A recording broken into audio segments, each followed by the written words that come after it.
Welcome to the Climate Hour. I'm your host, Bob Grove. Today, we're going to talk about the international sustainable fashion movement. Fashion, the clothing you and I are wearing right now, has a surprisingly large impact on our environment and our climate systems. The recent environmental impact of global apparel and footwear industry study by Qantas reported that the fashion industry is responsible for over 8% of all global greenhouse gas emissions. That's a lot. And there are other studies showing that number as high as 10%. The EPA reports that the industrial sector as a whole is responsible for just 21% of global greenhouse gas emissions. So we're talking about just one industry out of hundreds, the fashion industry, being responsible for 40 to 50% of all global industrial greenhouse gas emissions. That's more than the entire aviation and shipping industries combined. That's more than the total greenhouse gas emissions of Russia. And that's just the tip of the iceberg. Most of our clothing today is made out of petrotextiles. That's right, petro as in petroleum. Check the label on the clothes you're wearing right now. Most of what you're wearing is fossil fuel. Textiles like polyester, rayon, nylon, acrylic are all made out of refined crude oil. Petrotextiles are like plastics. They can take up to 600 years to break down in our landfills. And when washed, petrotextiles release what is now estimated to be 1.4 quadrillion microfibers into our oceans. 1.4 quadrillion. That's a number followed by 15 zeros. The fashion industry is also responsible for 20% of global industrial water pollution, not to mention the severe and ongoing human rights and labor violations associated with sewing sweatshops around the world. This combination of cheap petroleum-based textiles and cheap abusive labor practices has given rise to what is called fast fashion, an industry of cheap, poorly made, throwaway clothing that in turn has led to a massive environmental deluge of micropollutants and overflowing landfills. 60% of all new clothing ends up in a landfill within a year. And the United States alone throws away 14 billion tons of clothing annually. And 98% of all clothing donated to resale shops is baled up and shipped to landfills in Asia and South America. Those are really, really big numbers. So there's a lot of problems with the clothing we wear. Fortunately, there are simple, effective solutions, and a growing international network of activists are promoting sustainable fashion options, such as repurposing and upcycling used clothing, and using sustainable textiles like linen, hemp, and organic cotton for new clothing. We're joined today on Zoom by Francisca Gajardo, sustainable fashion designer and creator of the upcycling brand Y.A.N.G. Hi, Fran. Hey, Bob. Thank you for the invitation. Carolina Gaitan Montoya, founder of La Cortisana. Hi, Carolina. Hi, Bob. Thank you for the invitation, too. Eileen Bobowski, executive director of the Sewing Labs. Hi, Eileen. Hi, Bob. Thanks so much for having me. Laura Treese, founder of Fashion Tech KC. Hi, Laura. Hi, thank you so much for including me in this discussion. Beth Sarber, president of the Kansas City Restoration School. Hi, Beth. Hello, I'm honored to be here. And Diego Sandoval, program officer for the International Research and Exchanges Board. Hi, Diego. Hey, Bob. Happy to be here. I'd like to start with Fran, who has the dubious honor of living near a clothing landfill in Santiago, Chile. This is one of those international landfills that receives part of that 14 billion tons of clothing discarded by Americans each year. Fran, you've created the upcycling label Y.A.N.G, which stands for You Are the Next Generation. Did Santiago's landfill play a role in you creating this upcycling brand? Yes, a little correction. The landfill is in the north of Chile. Santiago is the capital of Chile, that is in the middle. So the landfill is in the north, where my hometown is, Iquique, and Thank you for Alto that Hospicio. clarification. No problem. In Alto Hospicio. So basically, in Chile and in also America, it exists this culture of buying secondhand clothes, and we call it buying American clothes. So it's normal that on a Sunday you go to the street markets with your family, your friends, and go and grab whatever you find. There's basically people put bed sheets on the floor in the streets, and you can buy garments for 50 cents, 20 cents. I have bought Prada bags for $3, Benetton bags for 30 cents, shoes for 10 cents, super cheap. When I was studying fashion design, I realized that I was doing new garments with fabrics that pollute the environment to create and sell these garments as necessities for the customer, necessities that they're not real necessities, to take their money for at the end these extracted material resources transform into clothing, end up in the landfill that is right next to my hometown. Did you know that every second the equivalent of a garbage truck full of clothes is thrown away in a landfill or burned every second? So when I was going through the street markets when I finished my bachelor degree, and I was going through all these fast fashion shops, and I understood how the fashion system worked, I realized that I didn't want to take part of it. So that is why I started recycling or upcycling the garments that I found in the secondhand markets. Really cool old vintage stuff that I thought, well, this dress doesn't fit me, but I can make maybe a pair of pants with it or a two-piece outfit. So when I started doing that around 2017, 2016, this work was quite new in my country. There was just a handful of people doing this. So I sort of became a pioneer in upcycling in Chile. And eventually I started doing workshops because people were so drawn to what I was doing. They were saying, how is that this short that looks really boring can be turned into this really cool jacket? So people started asking me for workshops. So I started doing them. I was able to organize my knowledge, organize the different skills, the different ways of transforming the garments. I show my work in national and international runways, like in Germany. I have shown my work in Miami, in London. Now I'm showing it in Kansas City. And after doing my workshops, because I realized that I can make a bigger impact by teaching people this than just by keeping my knowledge for myself and selling products.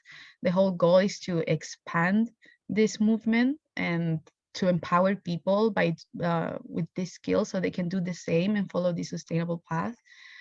I realized that even though there's a lot that still needs to be done, it's nice to connect with people that have the same beliefs and that we can build communities, not just locally, but internationally. In South America, we have a community called Supra Recicladores, that is the decolonized word for upcycling. And we are people in Argentina, Brazil, Colombia, all around South America. We have gatherings, online gatherings, we do workshops, my colleagues did festivals. So the whole thing is trying to build in South America and in Chile, that is such a big place where all this phenomenon of upcycling is happening, to position ourselves as what we are, pioneers in working with the first world garbage. We are solving a lot of the first world problems. And even though the first world focuses in doing more sustainable fabrics or biotextile and stuff like that, there's no real change in the behaviors. So what is the purpose of doing more sustainable fabrics if you don't deconstruct the way you consume, the way you produce? You can debalance the whole ecosystem. Imagine you're doing this really cool leather made out of mushrooms, or cool garments made out of pineapple, etc. What if we still consuming and producing the same way? We can create a chaos in nature. So we need to degrowth. We need to go back to how it was before, when our moms or grandmas were doing all their clothes, mending everything, making it last, instead of just buying for what? To fill this necessity, this emptiness that we have inside that capitalism has created. Slow fashion, kind of the opposite of fast fashion, where we're dealing with clothing Exactly. that we keep for a long period. So it's interesting. It sounds like you've created a market out of the landfills.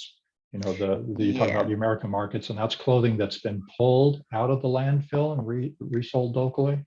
So the big landfill that there's in the north, basically it's the garbage that enters into the country. So you have different types of selection of secondhand clothes. You have first category, second category, third category, and then the garbage clothes. First category, people that resell in vintage stores in the country buy these kind of bundles. Then you have second categories, that people that sell in street markets, for example, buy these bundles, that they might have a defect, a little detail, they're not in perfect conditions, but people buy them in secondhand markets because it can still be reused. Then you have third category that is a little bit low quality, and then garbage. These garbage garments, you can rescue maybe 8 out of 100 garments. So people, there's different types of markets for each category and each type of garment, but the clothes that arrive to the landfill, people from there, the same community or from the same city, come to the landfill and grab what it can be resold, it can be resold, and it goes to the street market nearby. But that is how it works, basically. So there's a whole culture of secondhand buying and selling of these clothes that enters to the country, but it doesn't stop there. It doesn't stop in the landfill because my hometown is a tax-free zone, everything enters through the port of my hometown, and from there enters all these clothes enters, and it actually sometimes gets reshipped to other countries, or it goes through illegal passages in the borders and goes to places like Bolivia and stuff like that. And you can even go in the highway and see clothes around all these illegal landfills, micro landfills and stuff like that. So it doesn't even stop there. Imagine you buy something in Europe or in the States, then it goes to a friend, or it goes to a thrift shop, or it goes to a charity shop, then it gets shipped, it goes to Chile, then from Chile it can go to the street markets, or it can go to illegally to another country, etc., etc., etc. So it's a really complex system that goes, it looks like it doesn't stop. Yeah, I hear, especially fast fashion, those retailers argue that shipping our used clothing to other countries is a benefit for them. They describe the market you're talking about and how that's cheap clothing for, your people, and how that's kind of a benefit. But I'm sensing that it's there, but there must be some real environmental damage that all of those landfills are doing.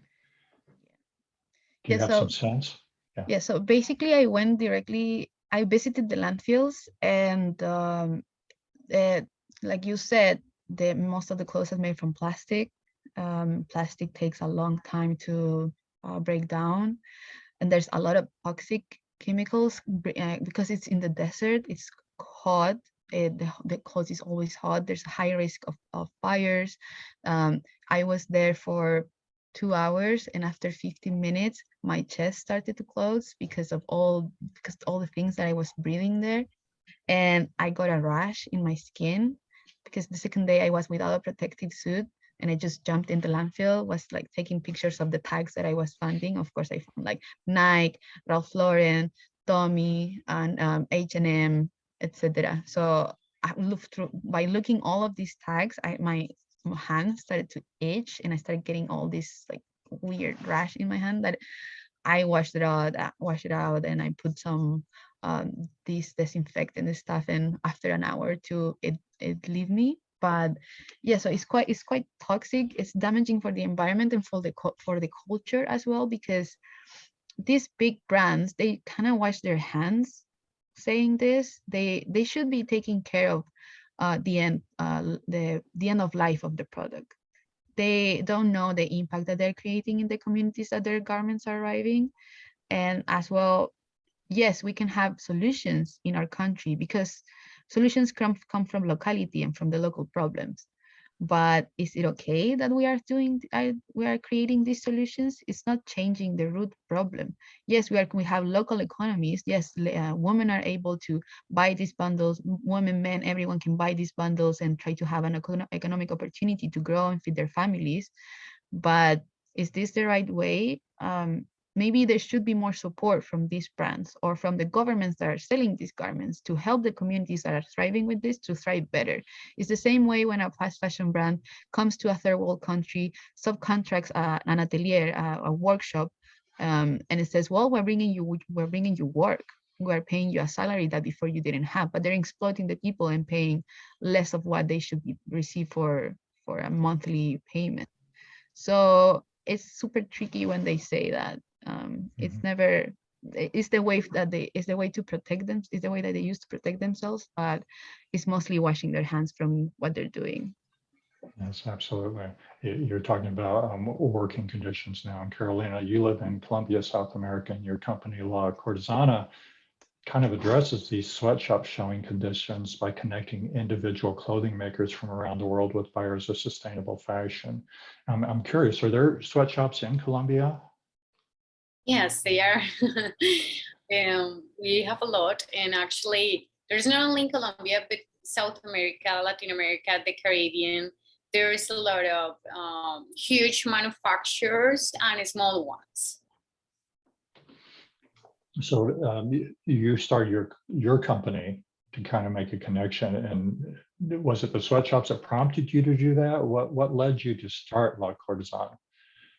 Okay, I studied fashion design, and as every fashion designer, I was falling in love with this idea of having my own brand and showing my creations.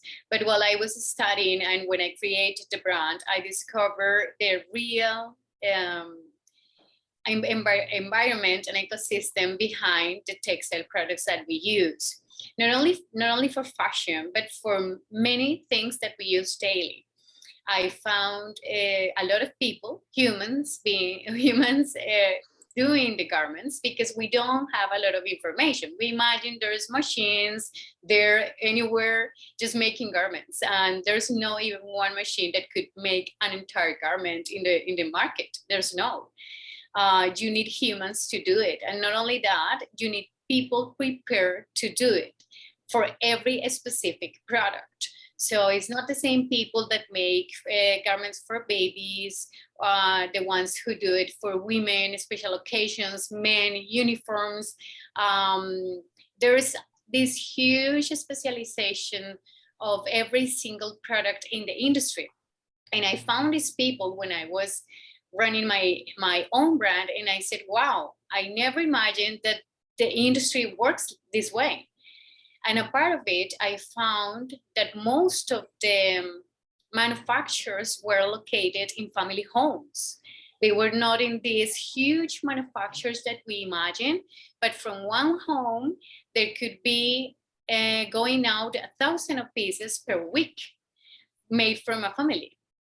So it was a huge wake-up call that I found for this textile and fashion industry. And I also found it very disconnected. So there's this huge problem that brands and companies have to try to connect with these manufacturers because they don't know where they are, who they are, their specialization. And this is not a problem that we have only in Latin America, but this is a problem that we have worldwide. So that was one of my insights that I had to create this mobile application. In La Cortisana, we have a mobile application where we invite these manufacturers, also retailers, brands, and suppliers for fabrics, machines, equipment, to have their own profile and show what they do, where they do, have a score of their services, and also comments for other customers. And with the platform, what we do is try to connect them faster and better with brands, companies, and entrepreneurs who are looking for the services. I actually found how technology could help a lot of the problems that we face daily in this industry. When you were trying to develop your brand and you're trying to find makers for yourself, I mean, were you looking just in Colombia, or were you looking at options around the world? When I started my brand, I started the brand in Argentina, and I was looking in Argentina. And before I developed the mobile application, I developed a co-working space, textile co-working space. So in order to resolve the problem that I was that I was facing. And we rent, instead of renting offices, we rent equipment, tools, anything that people need to do any kind of textile product. So when I launched this project, I received a lot of mails from everyone around the world. It was not only from Argentina, but people from Europe, Colombia, Mexico, Peru, Ecuador, Venezuela, United States. They found that this connection, this place that connects better, could help what they were needing. So I started to look for my own brand in Argentina, but after I developed the co-working space and everything, I found that this need was everywhere. So the people that are reaching out are coming through you to find the makers and sewers. Are these large companies, small companies, individuals? We have individuals, we have brands, emerging brands. We have huge companies, because huge companies, most of them outsource their manufacturer service. So they look also for these small manufacturers located in family homes to try to resolve what they need. So we have a lot of people in any size of business coming to La Cortisana to try to resolve what they need. And not only for these manufacturers, but also looking for people who want to work in their own manufacturers, because there's still manufacturers, of course, and they have the need of people. So the industry has a good potential for economic development, because there's this huge need of people who want to work with us. Yeah. So instead of reaching out to the large sweatshops or whatever to mass produce something, it sounds like a business or an individual can reach through your network to find these, what I'm hearing are smaller, maybe home-based family craftsmen, but still you're talking about homes that can turn out 1,000 garments a week. So I mean, you can still do fairly high volume. It doesn't have to be a sweatshop. How do you address, pay issues, things like that? I'm assuming your products are going to be a little bit more expensive than the sweatshops. The unbelievable thing of the industry is that we have so much things to work on. And we are just starting, because what we are doing is trying to visualize these people and connect them to try to provide like a community where they can learn from other people that they also know in the community. Because most of them, they don't know how much they have to charge, what is the value of their work, if what they do it's important or not, because this is like a social issue that we have, that we consider this is not a profession and this is a profession. You have to have a lot of knowledge, and a part of it you have to do a specialization of one product, and you have to spend decades to try to be the best. So, and the one that, and not everyone could sit down in front of a machine and do a piece of garment. Is like most of the people, they don't feel you have to be special to be working here, like a doctor, like a lawyer, like a accountant. So we address a lot of issues, but I believe that visualizing these people and connecting them could provide the space to talk about prices, better work opportunities, better work conditions, but we have to go step by step. Better conditions, better quality. So I see a lot of advantages. That's really great. You're listening to the Climate Hour. I'm your host, Bob Grove. We're speaking with Francisca Gajardo, Carolina Gaitan Montoya, Eileen Bobowski, Laura Trees, Beth Sarber, and Diego Sandoval about the international sustainable fashion movement. Both Fran and Carolina are in the United States as part of the Young Leaders of the Americas Initiative Professional Fellows Program. That's a long name, but this is a program sponsored by the United States State Department and administered by IREX.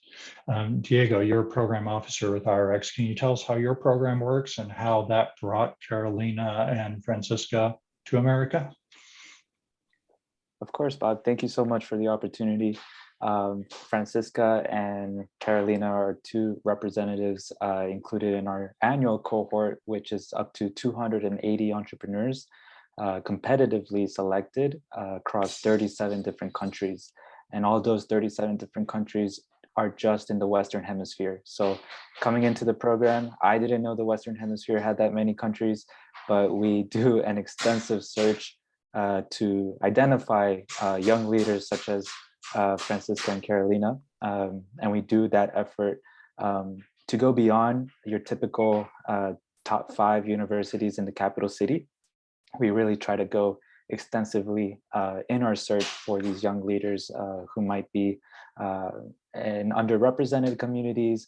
And we achieve that through partnerships with local universities, accelerators, nonprofits in those countries, as well as collaborating with our local embassies in those countries and sourcing these fellows. So there's an extensive search that goes through identifying these fellows, inviting them to apply. And then once they're selected, they're part of this, I'm sorry for some background noise, but once they're selected, we end up with an extensive database of all of these leaders and the different countries they and sectors they represent. So they represent 37 countries, but they also represent 15 different business sectors. Within those business sectors, there's a lot of overlap. So when we talk about climate change, I could give you examples of entrepreneurs like Francisca, who's under the fashion sector, or Carolina, who has an app and might be under the business services sector. But we also have entrepreneurs in the real estate space. We have entrepreneurs in more like technology space, where they created a panel, a very wide range of entrepreneurs who are trying to tackle the big picture problem of climate change, either directly or indirectly through education, for example. So we do a lot of tracking in these spaces, and our responsibility as IREX is being a mediator or a connector.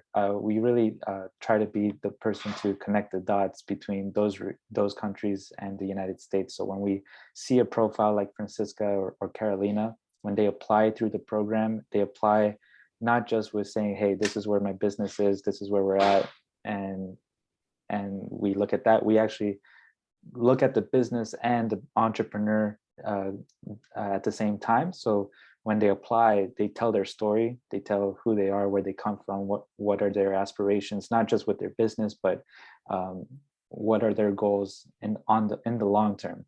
So we have that. We use that to find a point of contact in the United States, whether it's a local startup, university, business council. We try to find the right person for this entrepreneur to connect with. And so we call that matching. So we basically run a matching process across 20 different target cities. So we're in the Northeast, we're in the West and the South, 20 target cities, partnering with a local partner that we call a cohort ambassador. So for Kansas City, that was Global Ties Kansas City, who has been a very supportive partner on the ground, helping us connect with local companies. And they also play a role in helping us match our fellows to companies that we might have featured on this panel as well. So all that to say, we don't just look at this as a one-off program, but we really look at this as welcoming businesses, international businesses and local US businesses to come together and stay involved in a regional network, which our goals are to make it as active as possible, as mutually beneficial as possible, and as diverse as possible. So we want to include businesses that represent the diversity of the United States, as well as the different sectors they represent. So that's very interesting. So I mean, overview. you're talking a cohort of, you said around 280. You do that annually? We do that annually. This is a special year because we lost 2020 in terms of we having to postpone it. So we're squeezing one in this January. So we've got quite a few coming through the pipeline. That's great, and that's the construction work aside. That's really exciting. It's great that you're making that connection and connecting what I consider activists from multiple countries and creating this international network. Now, you mentioned host organizations, and I know that Carolina's fellowship is being hosted by Fashion Tech Kansas City. Laura, can you tell us about Fashion Tech? You're the founder of that. So I started out as a cut and sew only because 12 years ago, that was the only terminology that I knew.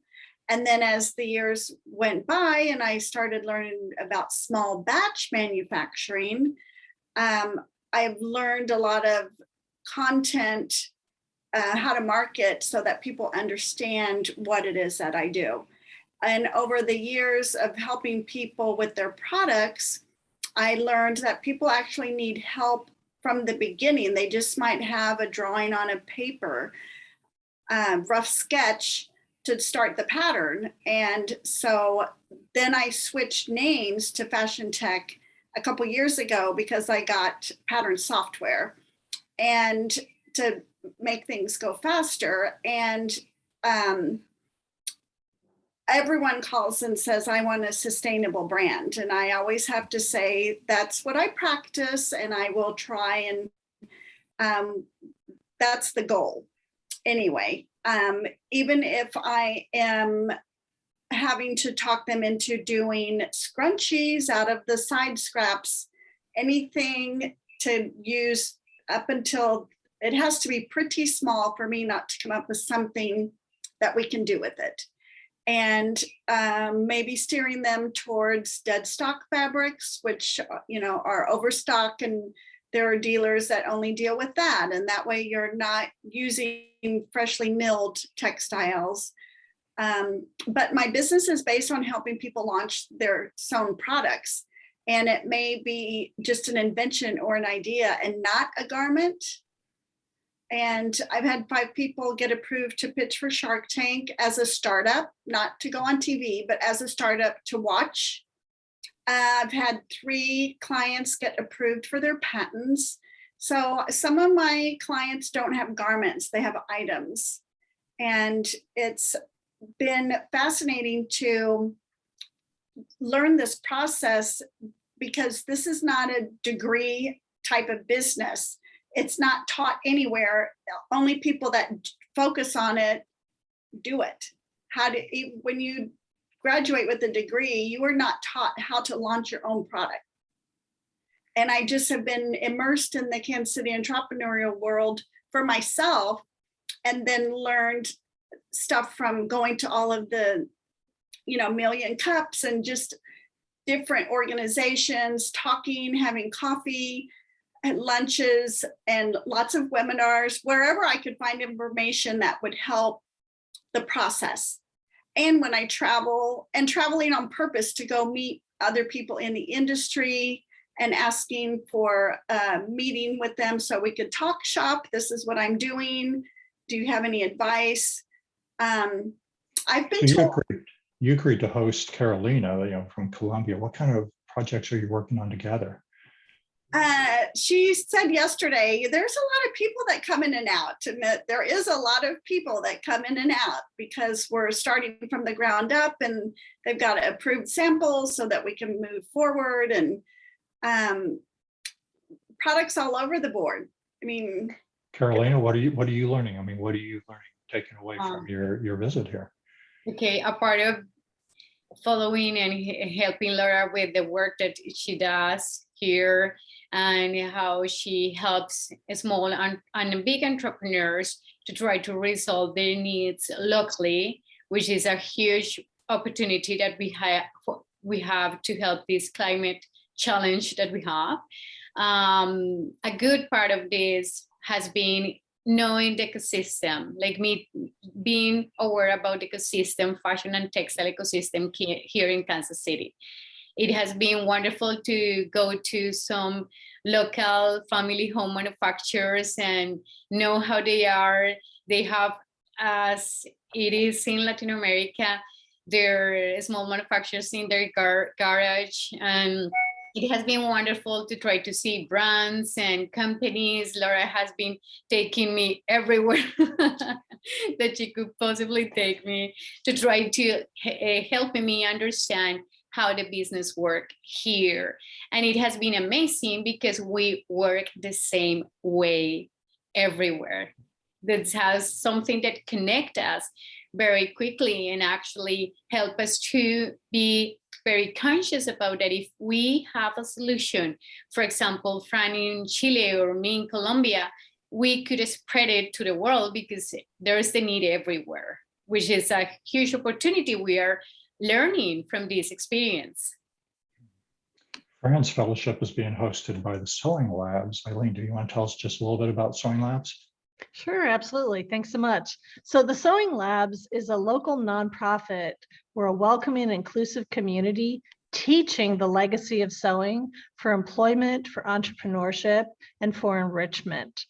So many of the schools here in the United States don't focus on sewing like they used to 40 or 50 years ago. It's a life skill we feel that's not really being taught. And so there's a real grassroots effort that is being brought back, because one of the things that Carolina touched on is there's very little automation in sewing. You still need a person to manage the flimsiness of fabric. And so we've realized that it is a pathway out of poverty, or a pathway to financial dignity, by training people to sew for workforce development. And here in the Kansas City community, there's numerous businesses. We're flooded with those businesses seeking to hire trained stitchers. Fashion Tech KC is one of those organizations that has hired graduates from our program. And it's all different kinds of things that need to be sewn. It's not just garments, but it's awning companies and boat cover companies and upholstery companies and medical compression garment companies and the construction industry. That was a fascinating one that came to us recently. They need catch-alls for scissor lifts that are, it's a sewn product. There's just such a variety when you stop and look around yourself. There's so many things in our world that are sewn. Sit in your car next time and look around at all the things in your car that are sewn, or your So you're home. doing a lot of education, teaching people how to sew. What's Fran? I mean, how is she doing? What kind of projects are you guys working on together? Yeah, absolutely. So one of our founding principles came from remnants. We had so many remnants, and our founders didn't want those to go into a landfill. So we accept a whole bunch of fabric and we recycle and upcycle and repurpose that fabric. And so part of our fellowship with Fran is for her to teach people, how do I deconstruct a garment? How do I upcycle it into a new garment? And so that's what some of our workshops have been focused on for the past couple of weeks. We have another one that's coming up. And so we're thrilled to be able to learn from Fran, and Fran to learn from us, and understand how we're helping people that in some situations may come from at-risk situations or the underserved, and how the skill of sewing is really lifting people up. Fran, what are you finding here with the Sewing Labs? Oh, I'm just so grateful. I find it such an inspiring place. I think I've never been in such a beautiful workshop where you can just let your creativity go. I'm doing sometimes admin work for my own brand here in one of the tables, and I take a break and I start sewing something for myself, and I start making color palettes, or how I can make myself a bag or something. It's just amazing, and I'm really surprised by the community living that there's here. It's not just the team of the Sewing Labs, that it's a family. It's also the people that come here. They became a family just by overhearing while I'm working on the computer, how they share, how they tell their stories, how they support each other, how they give advice each other. It's really, really beautiful, and how they empower themselves, how happy the teachers here get when some of their students get the job that they wanted, that's what the reason why they've been going through the program, or how much effort they put in the fundraisers, and how many people in Kansas City, I don't know if it's just Kansas City, the people that support the Sewing Labs, but all the exterior actors that are helping, like just by donating tables maybe, or sewing machines, or things that they can sell in the fundraisers. So it's been amazing. I'm just learning way too much. Now, one of the connections you made while you're here is with Beth Sarver, who's president of the Kansas City Restoration School. I understand you have a fashion project coming up there. Do you want to talk about that, Beth? Sure. It's been awesome to connect with Fran, and I'm looking forward this Saturday to a youth fashion upcycling workshop. And one of the things that we are seeking to do at our school, at the Kansas City Restoration School, is to teach and embody the consciousness of our resources. And so the way that we use our resources, the way that we recycle them. So we actually have several students who are really interested in fashion and have already been, we're a self-directed learning community. So our students really have a lot of freedom and responsibility for creating their own learning journeys. And I'm so excited to bring the wisdom of upcycling to our community of youth. But also, you know, as individually, as a person who has always loved fashion, I really struggle to justify purchasing anything brand new anymore. Even underwear, I think, gosh, I should recycle my t-shirts and turn them into my own, you know, undergarments. And I've watched YouTube videos. I haven't quite gotten there yet, but through this connection with Fran and learning about the sewing lab, I know that in the near future, the inspiration that I just personally am going to take from this collaboration is going to be empowering, because humans really need to know how to create our own garments and fix them. And when we do pass them along, do so mindfully. What is the age, the range of grades in your school? We don't have grades exactly, but our students are 5 to 20. So it's the K through 12. So it's a wide range of students, and you're introducing them to, I mean, Fran, to sewing, to sustainable fashion at probably a pretty young age. How are they responding to that? Are they excited?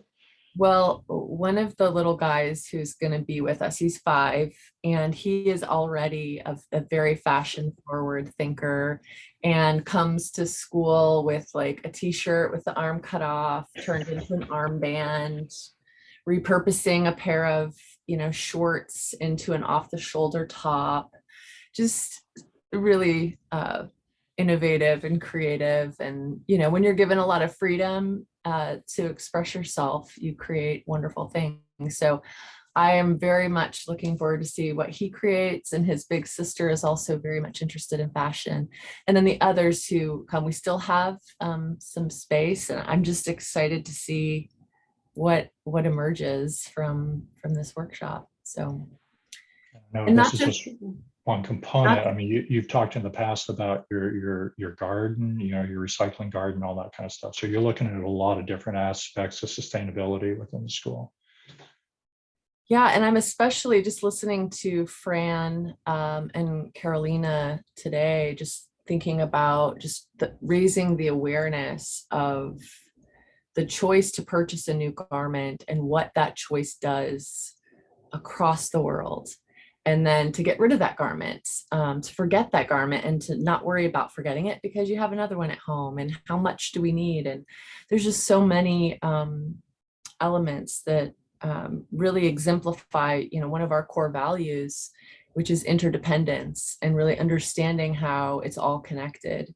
And so, yeah, I've been really honored to just listen to everybody on this call. It's a powerful responsibility we have as consumers. Fran, how are you feeling about the interaction with Restoration School? What excites you about that? I'm super excited. I've never worked with young communities before, like kids and teenagers. It's a challenge for me to work with different groups of people. And the cool thing about the workshop is that it's a workshop without sewing.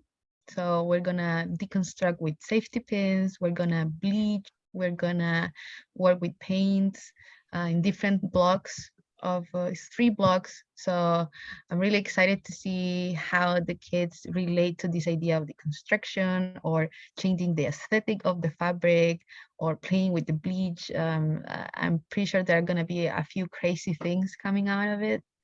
And I'm really excited. And hopefully, if times allows it, we're gonna do an intergenerational workshop combining fashion designers and elders from the Kansas City community that needs some help with sewing and upcycling a few garments of their wardrobe. We're still trying to build a team. Carolina is actually going to volunteer for this program, from this project. She's going to help us solve one of the elders' garment. So it's nice to work intergenerationally and try to spread this idea of sustainable fashion to as many corners as they can go. But just going to the school, it was awesome. The classrooms, the books that they were there, just listening to Beth talk about her vision and how she helps these kids, how she not because it's self-directed learning. So she guides them in a way, but they are able to go in the way and direction that they want. And I just feel that is so empowering for kids in a young age. It's so needed, instead of having this structure of this is how you have to do it, this is how you have to do it. If you don't do it, you're bad. No, everything can be however you want to interpret it.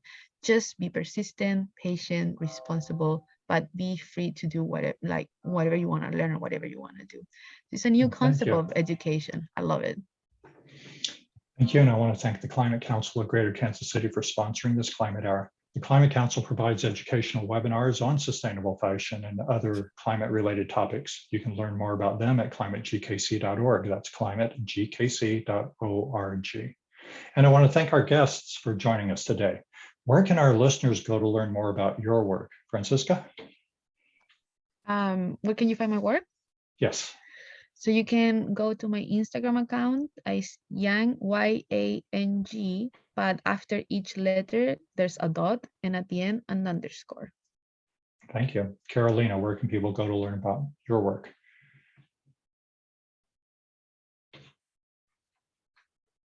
You're muted, Carolina. Excuse me, this is happening still. You can go to our website. That is the main place where you can find all the information. It's lacortesana.com, and you can look for La Cortesana and download the app from anywhere, from any device. But in the web page, you will find our social media and all the places that you could be part of this community. Yeah. Eileen, where do we go to learn about the sewing labs? Sure. We're located at you can find us on the web at thesewinglabs.community, and we're also on Facebook and Instagram. Thank you. Laura, where do we go for Fashion Tech? I'm on all the social media channels, but my Instagram shows the most of the work, and that's Fashion Tech Kansas City, KC shortened. Yes. Thank you. Beth, KC Restoration School? Yeah, I mean, we're at www.kcrestorationschool.org. We're located at Unity Temple on the Plaza in Kansas City. And we're on Facebook and Instagram and LinkedIn and all the other places as well. So thank you. And Diego, where do you want to send people to learn about IREX and the YLAI program? Mm-hmm. Thank you. I would direct people to yli.state.gov. You can learn more about the fellowship on that website. And from there, you'll be directed to irex.org to learn more about our implementation of the program. You can also follow our Instagram page for YLI. If you look up the Young Leaders of the Americas initiative, you'll see a lot of the placements in action as our fellows share their stories and their pictures in real time. So thank you. Thank you. And thank you to our listeners. We welcome your questions and feedback. You can learn more about us at climatehour.net. This is the Climate Hour. I'm your host, Bob Grove.